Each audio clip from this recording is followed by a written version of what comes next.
अपने दोस्त की माँ गरिमा को उस रात पार्टी में से मैं सीधा अपने घर ले आया था, क्योंकि मुझे पता था कि इस समय वो काफ़ी परेशान हैं। हालांकि उस समय वो काफ़ी ज़्यादा प्यारी लग रही थी, खूबसूरत लग रही थी, लेकिन वो काफ़ी परेशान थी। वो अपने घर जाना भी नहीं चाहती थी। इस कारण मैं उन्हें अपने घर ले आया। काफ़ी सर्दी पड़ रही थी, रात काफ़ी हो चुकी थी। मेरा नाम धीरज है, मेरे दोस्त का नाम रजत है। रजत की जो शादी हुई थी वो रूबी नाम की लड़की से हुई थी। रूबी भाभी काफ़ी ज़्यादा घमंडी थी, काफ़ी ज़्यादा पैसे वाली थी। लेकिन कहते हैं कि हर किसी का घमंड कभी ना कभी टूट ही जाता है। तो बात उस समय की है, जब मैं और रजत कॉलेज में पढ़ते थे। हम दोनों में काफ़ी अच्छी दोस्ती थी। मेरा रजत के घर काफ़ी ज़्यादा आना जाना था, लेकिन वो मेरे घर कम ही आता था, क्योंकि मेरे घर पर मैं अकेला ही रहता था। मेरे पापा जयपुर में रहते हैं, लेकिन हम पानीपत में रहते थे। पापा का जयपुर में अपना होटल है, वो वहीं पर रहते थे। मम्मा का पापा से काफ़ी टाइम पहले डाइवोर्स हो गया था और मम्मा हमें छोड़कर किसी और की बन चुकी थी, यानी कि मम्मा ने किसी और से शादी कर ली थी। मेरा जीवन सारा ऐसा ही निकला था। ना मुझे माँ का प्यार मिला, ना पापा का प्यार मिला, लेकिन फिर भी जिंदगी चल रही थी। पानीपत में मैं अपने घर में ही रहता था। तो एक बार की बात है, मैं रजत के घर चला गया। मुझे पता था कि उसे शाम को कहीं मेरे साथ जाना है, उसने बुलाया था। लेकिन जैसे ही मैं उसके घर गया, मैंने डोरबेल बजाई तो रजत की मम्मा गरिमा ने डोर खोला। मैं उन्हें देखता ही रह गया। रेड कलर की ब्यूटीफुल स्लीवलेस ड्रेस में वो काफ़ी ज़्यादा प्यारी लग रही थी। मैं समझ भी नहीं पा रहा था कि ये मेरे दोस्त की मम्मा हो सकती हैं। मैं उन्हें काफ़ी ध्यान से देखने लगा, मुस्कुराने लगा। वो भी मुस्कुराकर मुझे कहने लगी, अरे धीरज, क्या बात है, बड़े ध्यान से देख रहे हो, पहली बार देखा है क्या? मैंने कहा, अरे यार नहीं आंटी, ऐसा कुछ नहीं है। तो वो मुझे कहने लगी, तुम मुझे आंटी तो बोला ही मत करो, मेरी उम्र ज़्यादा नहीं है। मैंने कहा, हाँ वो तो है आंटी। फिर वो कहने लगी, फिर आंटी बोला। मैंने कहा, अरे यार, मैंने वही कहा कि वो तो है, कि आपकी एज ज़्यादा नहीं है। मुझे खुद नहीं पता कि आप इतनी खूबसूरत क्यों हो। वो कहने लगी, फिलहाल आप बैठो सोफे पर, मैं कुछ लेकर आती हूँ। मैंने कहा, हाँ ठीक है। मुझे पता था कि रजत आने ही वाला है। रजत के साथ मुझे किसी काम से जाना था। वो कॉफ़ी लेकर आ गई थी। हम दोनों कॉफ़ी पीने लगे, बातें करने लगे। बातों बातों में मैंने उन्हें कहा कि सच में आप काफ़ी ज़्यादा प्यारे हो, काफ़ी ज़्यादा खूबसूरत हो। मैंने आजकल की लड़कियों को भी देखा है, वो भी आप जैसी खूबसूरत नहीं होती। पता नहीं आपने कैसे अपना ये फिगर मेंटेन करके रखा हुआ है। तो वो कहने लगी, नहीं धीरज, ऐसा कुछ नहीं है। एक्चुअली मैं शादी से पहले अपना मेरा ब्यूटी पार्लर का काम था। अब भी काम तो जानती हूँ, बस वो थोड़ा उसी का फ़र्क पड़ जाता है। अपने आप को मेंटेन रखना ही पड़ता है। शादी से पहले मैं काफ़ी ज़्यादा वर्कआउट भी करती थी, काफ़ी ज़्यादा योगा भी मैंने किया है। अभी टाइम निकाल कर सुबह शाम एक्सरसाइज जरूर करती हूँ, पार्क में जाती हूँ, वैसे क्लब में भी कभी कभी जाती हूँ, क्योंकि डांस करना मुझे काफ़ी अच्छा लगता है। फिर मैंने उन्हें कहा कि रजत कहाँ है, वो नज़र नहीं आ रहा। तो वो कहने लगी, रजत तो कहीं बाहर गया है, बस उसे ज़रूरी काम से कहीं और जाना पड़ा है, वो शायद कल तक आएगा। तो मैंने कहा, फिर मैं चलता हूँ, क्योंकि मुझे रजत के साथ कहीं बाहर जाना था, कोई काम था। तो वो मुझे कहने लगी, क्यों मेरे साथ नहीं बैठोगी? बस रजत ही तुम्हारा है, मेरे साथ तुम्हारा कोई रिश्ता नहीं है। अरे यार, मैं रजत की मम्मा हूँ, तो मेरे साथ भी तुम्हारा कोई तो रिश्ता जरूर हुआ। फिर मुझे लगा कि मुझे यहाँ पर बैठना ही चाहिए। फिर मैंने कहा, अरे यार नहीं आंटी, ऐसा कुछ नहीं है। फिर वो कहने लगी, आंटी मत बोलो। तो मैंने कहा, आज के बाद मैं आपको अपना दोस्त मानूंगा। वो कहने लगी, हाँ वो सही है। फिर मैंने कहा, अरे यार ऐसा कुछ नहीं है, एक्चुअली में मैं आपके साथ बैठ सकता हूँ। मेरे हिसाब से मैं तो सारा दिन सारी रात आपके पास बैठा रहूं, लेकिन मुझे ऐसा था कहीं आपको बुरा न लगे, क्योंकि मुझे काम तो रजत से था। तो वो कहने लगी, नहीं ऐसा कुछ नहीं है, मुझे बुरा क्यों लगेगा? वैसे भी तुम कहीं बाहर के नहीं हो और मैं भी तुम्हारे लिए कहीं बाहर की नहीं हूँ। काफी समय से तुम हमारे घर आ रहे हो। और बताओ, मम्मा पापा का क्या हाल है? मैंने कहा, अरे यार आपको पता तो है कि मम्मा का डाइवोर्स हो चुका था, मैं पापा के साथ रहता था। तो वो कहने लगी, हाँ सॉरी, मुझे पता चला था, लेकिन मुझे अब याद नहीं रहा था। लेकिन मुझे ये तो बताओ यार कि डाइवोर्स हुआ क्यों था? फिर मैंने उन्हें बोला, एक्चुअली में क्या था, मम्मा के काफ़ी बॉयफ्रेंड्स घर पे आते रहते थे और पापा ज़्यादा बाहर ही रहते थे। बस मम्मा का काफ़ी लोगों से ऐसे दोस्ती का रिश्ता था। लेकिन पापा जब घर आते थे तो भी मम्मा के काफ़ी फ्रेंड्स घर आते रहते थे। पापा को ये सब बुरा लगता था, लेकिन मम्मा दोस्तों के बिना रह नहीं सकती थी। उनकी रोज पार्टीज होती थी, अपनी जगह वो भी सही थी, क्योंकि पापा शादी के बाद ज़्यादा वक्त बाहर ही बिताते थे। हालांकि उनका अपना होटल है, उसी में वो बिजी रहते थे, लेकिन फिर भी शादी के बाद इंसान को अपनी वाइफ को टाइम जरूर देना चाहिए। और मैं तो अपनी वाइफ को पूरा टाइम दूंगा। मुझे इतना तो पता है कि जब भी मेरी शादी होगी या जिससे भी मेरा प्यार होगा, उससे मैं पूरे प्यार से रखूंगा, जी भरकर उससे प्यार दूंगा।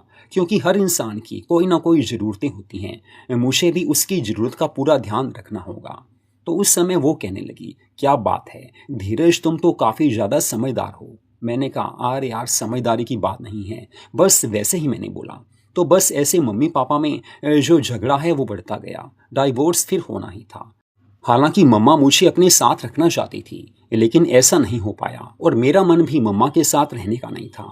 मेरी मम्मा भी काफ़ी ज़्यादा प्यारी थी, हसीन थी, लेकिन मुझे पता था कि वो मुझे वो प्यार नहीं करती। बाद में उन्होंने कहीं और शादी कर ली थी, लेकिन पापा ने कहीं शादी नहीं की। उन्होंने मेरी पूरी परवरिश की, बस मैं अकेला ही रहता हूँ।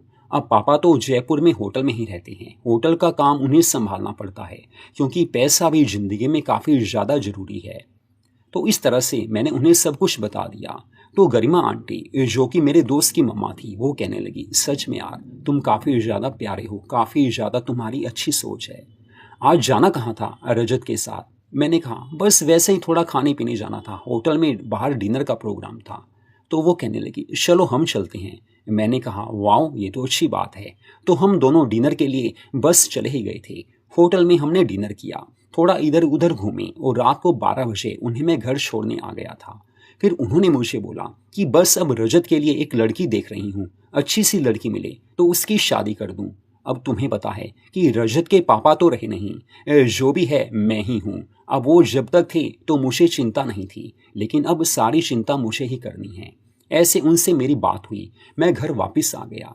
उनसे हर रोज मेरी बात ऐसे होने लगी थी। फोन पर हम दोनों बातें करते थे, लेकिन रजत को इतना नहीं पता था कि उसकी मम्मा मेरी क्लोज फ्रेंड बन चुकी हैं। हालांकि मेरी सोच अच्छी थी, मैं उनकी काफ़ी रिस्पेक्ट करता था, फिर भी कहीं ना कहीं दिल में वो प्यार तो था ही जो होना भी चाहिए।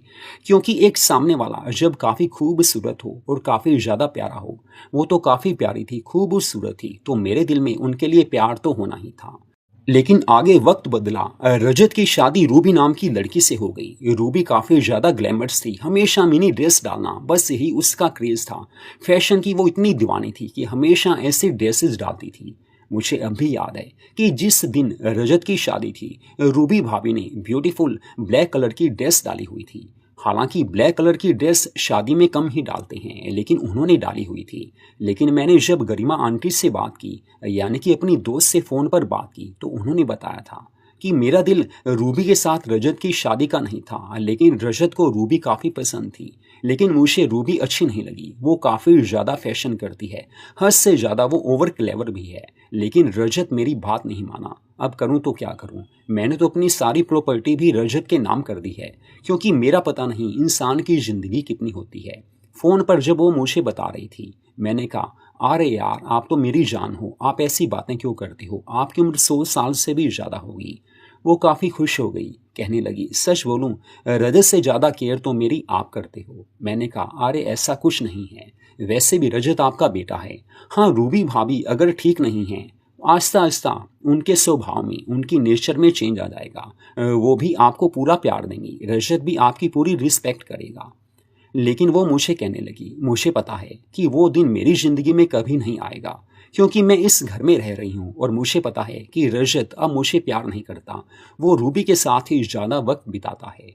अब भी हनीमून के लिए दोनों गए हुए हैं, 10 दिनों के लिए गए हुए हैं। अब मुझे पता है कि घर में अकेली हूँ। मैंने उन्हें बोला था कि 4 दिन के बाद आ जाना, लेकिन वो नहीं माना। तो मैंने कहा, हाँ ये बात तो है, आपको काफ़ी अकेलापन फील हो रहा होगा, मैं आ जाता हूँ। तो वो कहने लगी, आ जाओ तो बढ़िया है, आप 5-7 दिन यहीं रहो। तो उसी समय मैं अपने घर को लॉक करके उनके घर चला गया था। मुझे काफ़ी अच्छा लगा, क्योंकि मैं उनकी काफ़ी रिस्पेक्ट करता था, उन्हें प्यार भी करता था। मेरे दोस्त की मम्मा थी, लेकिन मेरी दोस्त भी थी, वो काफ़ी परेशान थी, क्योंकि जब इंसान अकेला हो जाता है तो उससे परेशानी तो लगती ही है। क्योंकि जब बेटा और बहू दोनों चले जाएं और 10 दिनों के लिए घर से बाहर चले जाएं, चाहे वो हनीमून पर गई थी, फिर भी उसकी माँ तो अकेली थी, यानी कि मेरी दोस्त तो बिल्कुल अकेली थी। मैं उनके घर गया तो उस समय उन्होंने गुलाबी कलर की नाइटी डाली हुई थी, वो काफ़ी ज़्यादा प्यारी लग रही थी। फिर हम दोनों ने खाना खाया क्योंकि रात का वक्त था। खाना खाकर हम दोनों ने सोचा कहीं बाहर घूम कर आते हैं। पास के एक पार्क में हम घूमने गए थे। फिर देर रात हम वापस आए, फिर हम सो गए थे।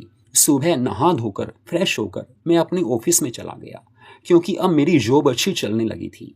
तो इस तरह से 5 दिन मैं उनके घर रहा था, लेकिन गरिमा ने मुझे पूरा प्यार दिया था, मैंने भी उन्हें पूरा प्यार दिया था, उनकी पूरी रिस्पेक्ट की थी। मुझे यही था कि कहीं वो अकेलापन फील करेंगी, टेंशन में आ जाएंगी तो बीमार भी पड़ सकती हैं। वैसे भी एक औरत जब घर में अकेली होती है, हस्बैंड जिसके इस दुनिया से चले गए हों, यानी कि उनके हस्बैंड की डेथ हो गई थी, अब वो घर पर अकेली थी, काफ़ी ज़्यादा उनके लिए जिम्मेवारी का काम था। लेकिन अकेली औरत कभी भी परेशानी के बिना नहीं रह सकती, वो परेशान थी। इसी कारण मैंने उनके साथ 5 दिन बिताए थे, लेकिन वो काफ़ी खुश थी क्योंकि मैं उनके साथ था। लेकिन जब रजत और रूबी भाभी वापस आ गए थे, उसके बाद मैं उनके घर नहीं गया। हाँ, फोन पर बातें होती थी। एक दिन कुछ अचानक ऐसा हुआ कि काफी ज्यादा बारिश हो रही थी, मैं ऑफिस में था। तभी गरिमा का मुझे फोन आया कि धीरज, आपसे कोई बात करनी है, आप अकेले में मिल सकते हो। मैंने कहा, अरे यार, आप तो मेरी जान हो, आपकी इतनी रिस्पेक्ट करता हूँ, आई लव यू, बोलो कहाँ मिलना है, क्या बात करनी है। तो वो कहने लगी, बस किसी होटल में मिलो। फिर उन्होंने होटल का नाम बताया, हम दोनों होटल में चले गए थे। जब मैंने उन्हें वहां देखा तो वो काफ़ी परेशान थी, हालांकि जीन्स टॉप में वो सामने बैठी हुई थी, काफ़ी ज़्यादा प्यारी तो लग रही थी। लेकिन जब दिल के अंदर कोई चिंता हो, कोई टेंशन हो, तो इंसान खुश कैसे रहेगा। मैं समझ चुका था कि कोई ना कोई परेशानी तो जरूर है। तो वो मुझे बताने लगी कि बस रजत और रूबी के साथ अब मेरी काफ़ी लड़ाई होने लगी है, काफ़ी ज़्यादा झगड़ा वो करने लगे हैं। बात बात पर रूबी काफ़ी ज़्यादा चीखती चिल्लाती है। अब मेरा उस घर में रहना मुश्किल हो गया है। वैसे भी सारी प्रॉपर्टी मैंने रजत के नाम पर कर दी है। अब रजत भी काफ़ी चेंज हो गया है। मुझे नहीं पता था कि जिस बेटे को मैंने जन्म दिया, जिसे पाला, जिसे इतना बड़ा किया, उसके पापा चले गए, तब भी सारी जिम्मेवारी मैंने निभाई। मुझे पता है कि कैसे मैंने सब कुछ मैनेज किया। वही मेरा बेटा रजत आज मेरा नहीं रहा, अपनी घर वाली का बन गया है, अपनी वाइफ का बन गया है। मुझे पता है कि ज़्यादा दिनों तक उस घर में मैं नहीं रह पाऊंगी। बस यही तुम्हें बताना था कि हो सकता है कि मैं इस शहर से कहीं और चली जाऊं। हाँ, मेरे बैंक अकाउंट में कुछ पैसे हैं और मुझे पता है कि मैं कहीं भी किराए पर रह सकती हूँ।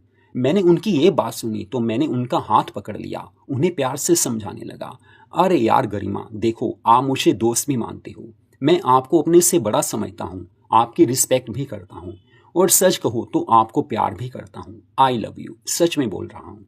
लेकिन मैं आपको यही सलाह दूंगा कि आप घर मत छोड़ना, घर में ही रहना, क्योंकि घर आपका है, चाहे रजत के नाम पर है, लेकिन जब तक आप हो घर तो आपका ही रहेगा। फिर वो कहने लगी, अरे यार, ऐसा कुछ नहीं है, मुझे घर की परवाह नहीं है, लेकिन जब टेंशन ज़्यादा हो जाए तो मुझे चिंता है कि मैं बीमार पड़ जाऊंगी। इससे बढ़िया यही है कि मैं घर छोड़कर कहीं और किराए पर रहने लगूं। हो सकता है इसी सिटी में रहूं और हो सकता है किसी दूसरे शहर में चली जाऊं, लेकिन इस घर में ज़्यादा दिन मैं नहीं रह सकती। बस यही तुम्हें बताना था, क्योंकि तुम मुझे प्यार भी करते हो, मेरी रिस्पेक्ट भी करते हो। तो मैंने उन्हें बोला, अगर आप कहो तो मैं रजत को समझाता हूँ, रूबी भाभी को समझाता हूँ कि मम्मा की केयर करें, ऐसा आपके साथ नहीं करें, आपको पूरा मान सम्मान दें, आपकी पूरी इज्जत करें, आपकी पूरी सेवा करें। तो वो कहने लगी, सेवा और रजत मेरी करेगा, हो नहीं सकता। मुझे पता है कि वो कैसा इंसान है। जब मेरा बेटा ही मेरा नहीं रहा तो रूबी से मैं क्या शिकवा करूं। रजत कभी अब मेरा नहीं हो सकता, चाहे वो मेरा बेटा है, लेकिन अब वो अपनी वाइफ का ही है। मेरी बात सुनकर वो राजी ही नहीं, मेरी बात सुनना भी नहीं चाहता। कोई भी लड़ाई झगड़ा क्यों ना हो, और रूबी उसको पता नहीं क्या बोल देती है कि वो मेरे खिलाफ कर देती है। अब मैं काफ़ी कह कह कर थक गई हूँ, लेकिन अब मुझे बस यही डिसाइड मैंने किया है कि अब मुझे अकेले रहना है। सबसे काफ़ी परेशान हो गई हूँ। वो काफ़ी ज़्यादा परेशान सच में हो गई थी। मैंने उन्हें देखा कि काफ़ी परेशान है, तो मैंने उन्हें बोला, आप मेरे साथ थोड़ी देर के लिए मेरे घर चलिए।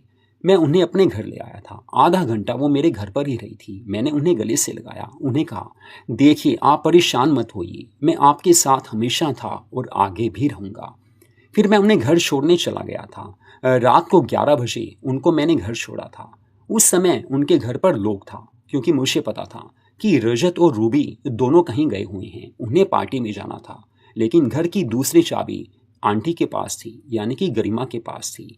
तो वो घर में चले गई, मैं अपने घर आ गया। फिर उन्होंने थोड़ी देर में कॉल की, बस मेरे से बातें करने लगी। वो काफ़ी परेशान थी। 2 घंटे हम बातें करते रहे। तब तक रजत घर वापस नहीं आया था। तो ऐसे 3-4 दिन बीत गए थे। एक दिन की बात है, काफ़ी ज़्यादा बारिश हो रही थी, काफ़ी ज़्यादा सर्दी भी पड़ रही थी, मौसम काफ़ी ज़्यादा ठंडा था। लेकिन तभी गरिमा की मुँह से कॉल आई कि धीरज, कोई बात करनी है, फ्री हो? मैंने कहा अरे यार, आपके लिए फ्री हूँ। वो कहने लगी मुझे एक पार्टी में जाना है, बस घर के पास में गाड़ी लेकर आ सकते हो? मैंने कहा हाँ ज़रूर आ जाऊँगा, उसमें क्या परेशानी है। बस मैं गाड़ी लेकर उनके घर के थोड़े से करीब चला गया था। वो उसके बाद मेरी गाड़ी में आ गई। वो काफ़ी ज़्यादा सज धज कर आई थी, काफ़ी ज़्यादा वो ग्लैमरस लग रही थी, इतनी प्यारी लग रही थी जैसे एक कोई दुल्हन सजी हुई हो। मैंने कहा वाह गरिमा जी, मैंने पहली बार आपका ये रूप देखा है। वो कहने लगी बस किसी सहेली की बर्थडे पार्टी में जा रही हूँ और मुझे पता है कि इस समय शायद मैं रात में घर वापस ना आऊँ, तुम्हारे घर ही चलूँगी, दोबारा इस घर में मैंने कभी वापस नहीं आना। मैंने कहा अरे यार, ये क्या बात हुई। वो कहने लगी फिलहाल मुझे पार्टी में ले चलो, क्योंकि मैं पहले ही काफ़ी लेट हो गई हूँ।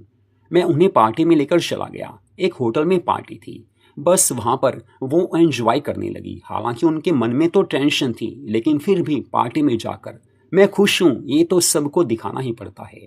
हालांकि होटल में मैं एक कोने में बैठ गया था जहाँ पार्टी हो रही थी। उसी हॉल में एक और सोफे पर जाकर मैं बैठ गया था। लेकिन मुझे काफ़ी टेंशन थी कि अब ये जाएंगी तो कहाँ जाएंगी, इनकी ज़िंदगी आगे कैसे बीतेगी। 2 घंटे तक वो पार्टी में रही थी, सर्दी काफ़ी पड़ रही थी और उन्होंने ब्यूटीफुल ड्रेस भी डाली हुई थी। केक काटा गया और सारी पार्टी उस समय ख़त्म हो गई थी। तो उस वक्त लगभग रात के 2 बजे थे। पार्टी ख़त्म हो गई, मैंने भी खाना खा लिया था। तो वो मुझे कहने लगी चलो अब घर चलते हैं। मैंने कहा आपके घर चलूं? वो कहने लगी अरे यार नहीं, आपके घर चलना है। मैंने कहा जो आपकी मर्जी। फिर उन्हें मैं अपने घर लेकर आ गया। बारिश काफ़ी थी, सर्दी भी काफ़ी पड़ रही थी। मैं समझ नहीं पा रहा था कि इतनी सर्दी आज कैसे है। सर्दियों के दिन तो थे, लेकिन बारिश के कारण सर्दी काफ़ी ज़्यादा हो गई थी। हम दोनों घर में आए तो उस समय वो काफ़ी हसीन लग रही थी। हालांकि उनके पास एक बैग भी था जिसमें शायद उनकी ड्रेसेस रही होंगी। फिर वो मुझे कहने लगी बस थोड़ा मैं चेंज करके आती हूँ। मैंने उन्हें बता दिया कि वो सामने रूम है, वहां पर जाकर आप चेंज कर सकते हो। वो चेंज करने चली गई और एक नाइटी डालकर वो वापस आ गई थी। फिर मुझे कहने लगी चलो तुम्हारे बेडरूम में बैठकर बात करते हैं। मुझे पता था कि वो काफ़ी परेशान हैं। उनके चेहरे पर कोई भी हंसी, कोई भी खुशी नहीं थी। परेशानी उनके माथे पर साफ झलक रही थी। हम दोनों बेडरूम में आ गए थे। मैंने कहा अगर आप चाहो तो आपके घर आपको छोड़ आता हूँ, मुझे कोई फर्क नहीं पड़ता, चाहे जितनी भी रात हो गई है। मैं रजत से बात कर लेता हूँ, रूबी भाभी से बात कर लेता हूँ। तो वो मुझे कहने लगी नहीं, बस मुझे उस घर में अब जाना ही नहीं है। अगर आप यहाँ मुझे पसंद नहीं करती तो मैं कहीं और चली जाती हूँ। मैंने कहा अरे यार, तुम तो मेरी जान हो, मैं आपकी इतनी रिस्पेक्ट करता हूँ। मुझे पता है कि आपने कैसे रजत को पाला पोसा बड़ा किया है। वो चाहे आपको कुछ ना समझे, लेकिन मैं तो आपको दिल से चाहता हूँ, दिल से आपकी रिस्पेक्ट करता हूँ। क्योंकि मुझे ऐसे संस्कार मेरे पापा ने दिए हैं। चाहे मम्मी पापा हों, उनकी केयर करना, उनकी सेवा करना हर बच्चे की जिम्मेवारी होती है। तो मैं आपकी पूरी हेल्प करूंगा, आप मेरे साथ रहो, हमेशा के लिए आप यहाँ रह सकते हो। मैंने ऐसा बोला तो उनकी आंखों में आंसू आ गए थे। वो कहने लगी सच में यार, तुम काफ़ी प्यारे हो। एक मेरा बेटा है जो मुझे चाहता भी नहीं है, मुझे प्यार भी नहीं करता, मेरी केयर भी नहीं करता। हालांकि सारी जायदाद मैंने उसके नाम पर पहले ही कर दी थी, फिर भी उसने मेरी कोई वैल्यू नहीं समझी। एक रजत है जो मेरा बेटा है, लेकिन मुझे माँ भी नहीं समझता। एक तुम हो जो मेरे वैसे तो कुछ नहीं हो, मेरे बेटे के दोस्त ही हो, लेकिन मेरी कितनी केयर करते हो, मुझे कितना प्यार करते हो। ये कहते हुए वो आंखों से आंसू बहाने लगी थी, लेकिन मैंने उसी समय उन्हें गले से लगा लिया, उन्हें प्यार करने लगा। मैंने उन्हें कहा कि आप जब तक चाहो यहाँ रह सकते हो। फिर वो कहने लगी मुझे तो हमेशा के लिए कहीं ऐसी जगह जाना है जहाँ परमानेंट रह सकूं। तो मैंने कहा अरे यार, ये घर आपका है, आप जब तक चाहो लाइफ टाइम आप यहाँ रह सकते हो। मैंने उन्हें ऐसे बोला तो वो मुझे गले लगाकर कहने लगी सच में यार, तुम कितनी केयर करती हो, तुम्हारा जैसा फ्रेंड जिसका भी होगा वो औरत कभी दुखी नहीं रह सकती। ये कहकर वो काफ़ी खुश हो गई थी, उन्हें काफ़ी अच्छा लगा। फिर मैंने उन्हें जीवन की वो प्यारी खुशी दी थी, उन्हें प्यार से सब कुछ समझाया था, प्यार किया था। वो काफ़ी ज़्यादा खुश हो गई थी। सुबह जल्दी जब मैं उठा तो पहले देखा कि वो पहले ही जाग पड़ी हैं। वो पहले नहा धोकर फ्रेश हो चुकी थी। मेरे लिए नाश्ता भी उन्होंने वक्त पर बना दिया था। फिर मैंने उन्हें बोला, बस 2-4 दिन मैं घर पर ही रहता हूँ, अभी ऑफिस नहीं जाता। वो कहने लगी, ठीक है, जैसा आप चाहो, बस मुझे यही है कि आपको कोई परेशानी ना हो। मैंने कहा, अरे यार, जब आपको अपना दोस्त माना है, आप मेरी आंटी भी हो, आप मेरी माँ समान भी हो, और सच में आप मेरी माँ भी हो, और मैं आपको प्यार भी करता हूँ। एक रिश्ता नहीं है, कई रिश्ते हैं। वो मुस्कुराने लगी थी। फिर मैंने बोला, चलिए 2-4 दिन कहीं गोवा या कहीं शिमला आदि में घूम कर आते हैं। वो रेडी हो गई थी। बस उसके बाद, वैसे तो सर्दी थी, लेकिन 3 दिनों के लिए हम शिमला चले गए थे। मेरे मन में एक यही बात थी कि बस उनका माइंड है वो डाइवर्ट हो जाए, क्योंकि बेटे ने उन्हें धोखा दिया था, एक तरह से घर से निकाल ही दिया था। मैं यही चाहता था कि उनके माइंड से वो बात निकल जाए, इस कारण उन्हें मैं शिमला लेकर गया था। लेकिन शिमला में जो दिन हमने बिताए थे वो हम दोनों कभी भूल नहीं पाएंगे। अभी वो मेरे साथ ही रहती हैं और पूरी तरह से खुश हैं, और मैं भी खुश हूँ। इंसानी रिश्तों की ये कहानी है। माँ बाप अपने बच्चों के लिए सब कुछ करते हैं, लेकिन वही बच्चे अपने माँ बाप के लिए कुछ भी नहीं करते। ऐसा वक्त आ चुका है। लेकिन सच्चाई ये है कि हर बेटे को, हर बेटी को अपने माँ बाप की केयर करनी ही चाहिए। जो उनकी सेवा नहीं करता वो बाद में कभी ना कभी पछताता जरूर है। लेकिन मैं गरिमा के साथ अब पूरी तरह से खुश हूँ, वो भी खुश हैं।